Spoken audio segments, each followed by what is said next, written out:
पहले जब बोला जाता था कि लोकतंत्र खतरे में है तो दूसरे लोग बोलते थे कहाँ खतरे में है, कहाँ खतरे में है, झूठ बोल रहे हैं आप लोग, कहाँ लोकतंत्र खतरे में है। अब ये सब दिखने लगा है। प्रधानमंत्री हैं, संसद उनकी है, बाकी लोग उनके हैं, उनको संसद में आकर के बोलना चाहिए। संसद से क्यों छिप करके भाग रहे हैं? आप कहाँ जाएंगे? संसद से छिप के भाग रहे हैं। तो ये आपका डर, आपका खौफ, आपकी कमजोरी दिख रही है। अटल जी हमेशा कहते थे कि जब कोई बात होती थी विपक्षियों को लेकर के सबके साथ, तो देश पहले है। यहाँ पर इनको क्या दिख रहा है? इनकी इमेज पहले है।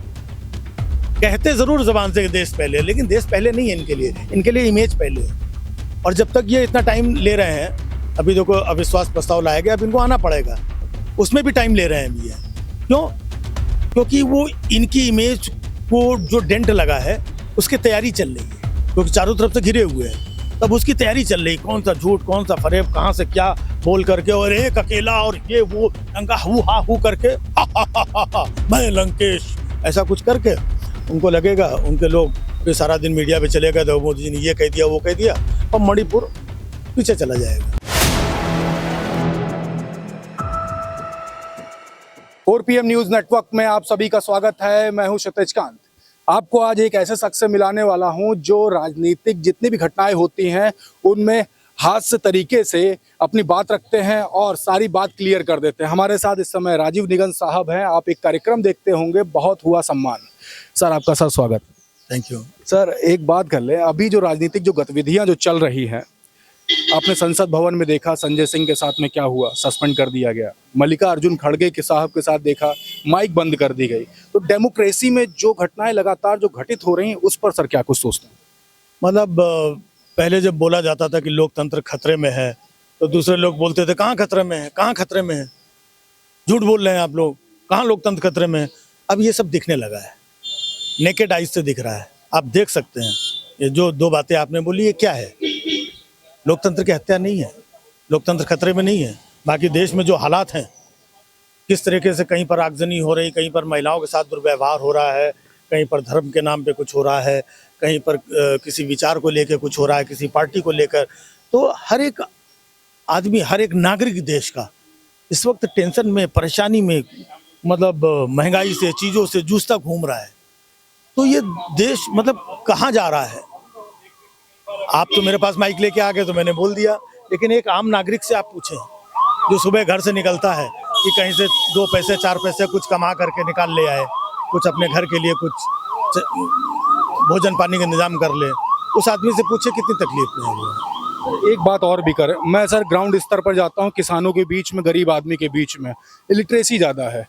वहाँ तक के योजनाओं की बात एक स्तर पर मोदी जी कह देते हैं ऊपर मंच पे खड़े होकर के, लेकिन उस तबके को मालूम ही नहीं है कि ये योजनाएं हम तक आनी चाहिए थी या नहीं आनी चाहिए। वो फ्री वाला राशन वो ग्राउंड स्तर तक के पहुंचा दिया प्रधानों के माध्यम से या अपने प्रचार तंत्र के माध्यम से, लेकिन उनको ये नहीं मालूम है कि 9 साल जो बेमिसाल की जो बात होती है ऊपरी स्तर पे, वो बेमिसाल उन तक कैसे पहुँच किया गया, वो बेमिसाल कहाँ है, उस स्तर पर कैसे पहुँचा जाए और कैसे अपनी बात वहाँ तक पहुँचाते, क्योंकि आपको भी काफ़ी लोग सुनते हैं।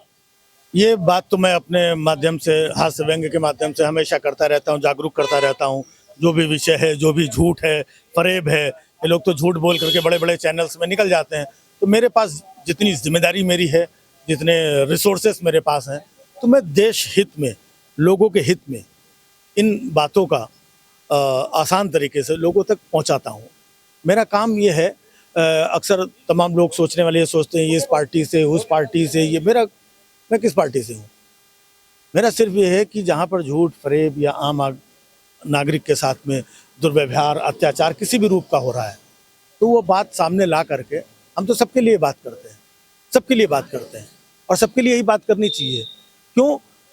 क्योंकि सबके लिए बात करने के लिए हमने सरकार को चुना है, और सरकार जब बात नहीं करती है तो हमें अपने हास्य व्यंग्य के माध्यम से वो बातें करनी पड़ती हैं। एक बात और, देश का एक हिस्सा मणिपुर है। मणिपुर में जो घटनाएं घटित हुई, देश उसमें काफ़ी आक्रोशित हुआ, लेकिन प्रधानमंत्री जी को संसद में आकर के बोलना चाहिए। तमाम देश की जनता ये कह रही है, तमाम पॉलिटिशियंस ने भी आवाज़ उठाई। प्रधानमंत्री जी अभी तक के संसद भवन में आए क्यों नहीं होंगे? मन में क्या चलता है आपके? मुझे तो लगता है कि संसद में नहीं आए, और ये तो अभी मामला 10-15 दिन से जब वीडियो आया है ना, तब मामला थोड़ा गर्मी में, लेकिन मैं तो 3 महीने से, पिछले 3 महीने से मेरे वीडियोज उठा के देखिए, मैं पिछले 3 महीने से कह रहा हूँ कि मोदी जी मणिपुर क्यों नहीं गए, मोदी जी मणिपुर के बारे में क्यों नहीं बोल रहे हैं, मोदी जी मणिपुर का माँ क्यों नहीं बोल रहे हैं। अमेरिका चले जाते हैं, कभी आबू धाबी चले जाते हैं, पेरिस चले जाते हैं, लौट के आते हैं, ये रैली करते हैं, लेकिन मणिपुर का माँ क्यों नहीं बोल रहे हैं। जब हालात इतने बड़े हो गए, इतना कुछ हुआ, तो मजबूरी में उन्होंने 2 शब्द कह करके, तो कहीं ना कहीं उनकी कमी है, उनकी कमजोरी है, वो जानते हैं बेहतर। उनकी गलती से कहीं ना कहीं ऐसा हुआ होगा, उनके पास जवाब नहीं होगा। नहीं तो प्रधानमंत्री हैं, संसद उनकी है, बाकी लोग उनके हैं, उनको संसद में आकर के बोलना चाहिए। संसद से क्यों छिप करके भाग रहे हैं? आप कहाँ जाएंगे? संसद से छिप के भाग रहे हैं। तो ये आपका डर, आपका खौफ, आपकी कमजोरी दिख रही है और पूरी दुनिया देख रही है। नहीं, अगर सब कुछ आप देश के प्रधानमंत्री थे, आप संसद में आते, हाँ भाई ये ऐसा हुआ है, इसका ये है, इसका ये है, हाँ हमसे गलती हुई है या गलती हो गई, अब हम इसको मिल करके सुधार करते हैं, तभी इन्हीं बातों से देश बनता है। अटल जी थे, अटल जी हमेशा कहते थे कि जब कोई बात होती थी विपक्षियों को लेकर के सबके साथ, तो देश पहले है। यहाँ पर इनको क्या देख रहा है, इनकी इमेज पहले है। कहते जरूर जबान से कि देश पहले है, लेकिन देश पहले नहीं है इनके लिए इमेज पहले है। और जब तक ये इतना टाइम ले रहे हैं, अभी देखो अविश्वास प्रस्ताव लाया गया, अब इनको आना पड़ेगा, उसमें भी टाइम ले रहे हैं अभी है। क्यों?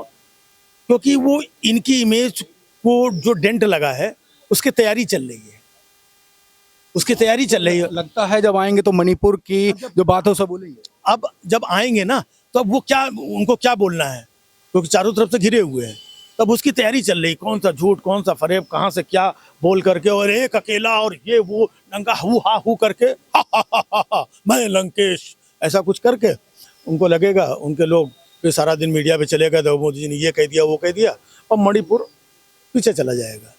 तो सर इसके अलावा भी इस बात कर लें, लगातार एक मीडिया का तबका है 2 धड़ों में सर डिवाइड हो चुका है, ऐसा बोलते हैं तमाम लोग। एक मीडिया जो टर्म दिया गया गोदी, तो सर उन मीडिया जो चैनल्स हैं जो सही लोगों तक नहीं पहुंचा पाते हैं, इस पर भी क्वेश्चन मार्क लग जाता है। उन मीडिया चैनल्स के लिए क्या संदेश देंगे? उनको क्या संदेश दें? वो किसी के संदेश लेने लायक होते, ये हाल थोड़ी होता। वो किसी की सुनने लायक होते, उनको जिनकी सुननी है उनकी तो वो सुन रहे हैं, उनको जो करना है, जो बताया जाता है वो कर रहे हैं। वो उनको संदेश दे करके कोई फायदा नहीं है। वो एक चलते फिरते एक नफरत की दुकान हो गए हैं। न्यूज़ चैनल कहना भी उनके लिए गुनाह है। तो उनको क्या संदेश दिया जाए? और 2 धड़े कहाँ हो गए? 2 धड़ा नहीं, एक ही है। सारे न्यूज़ चैनल सब मैक्सिमम सब देखिए वही है। ये तो जो लोग बाहर निकल करके सरवाइव के लिए अपना यूट्यूब और ये सब कुछ माध्यम मिल गए, जहाँ से लोग थोड़ी थोड़ी बातों को सच्चाई उजागर कर पा रहे हैं। ये बड़े चैनल्स पे कहीं नहीं है। मणिपुर की भी घटना हुई नेशनल मीडियाज पर, बाद में पहले सोशल मीडिया वायरल हुआ। तो वही हुआ ना कि 3 महीने से मणिपुर में सब हो रहा है, कोई चैनल भी नहीं बोल रहा है। क्यों नहीं बोल रहा है? क्योंकि प्रधानमंत्री नहीं बोल रहा है, तो चैनल कैसे बोले? प्रधानमंत्री नहीं बोल रहा है तो चैनल की हिम्मत है कि वो बोल दे?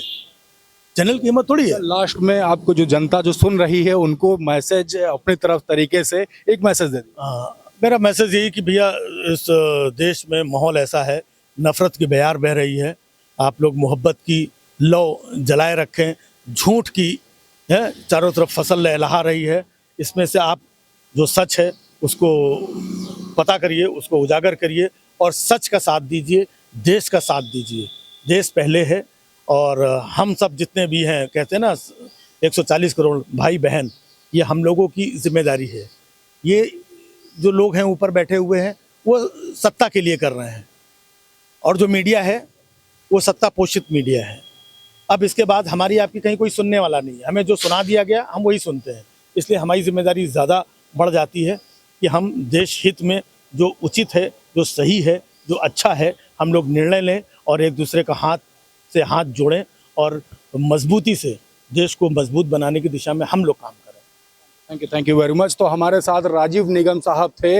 आपने बहुत हुआ सम्मान एक कार्यक्रम लगातार देखते रहते हैं, उस पर लगातार अपने तरीके से देश को मैसेज देते हैं और राजनीतिक मुद्दों पर भी लगातार बोलते हैं। ये पूरी चर्चा कैसी लगी आपको कमेंट बॉक्स में लिखते रहें, और आपके भी अगर कोई प्रश्न है तो वो भी कमेंट बॉक्स में लिख सकते हैं, मैं पूछूंगा जरूर। मैं हूं क्षितिज कांत, कैमरा पर्सन शुभम के साथ 4 PM न्यूज नेटवर्क के लिए। धन्यवाद।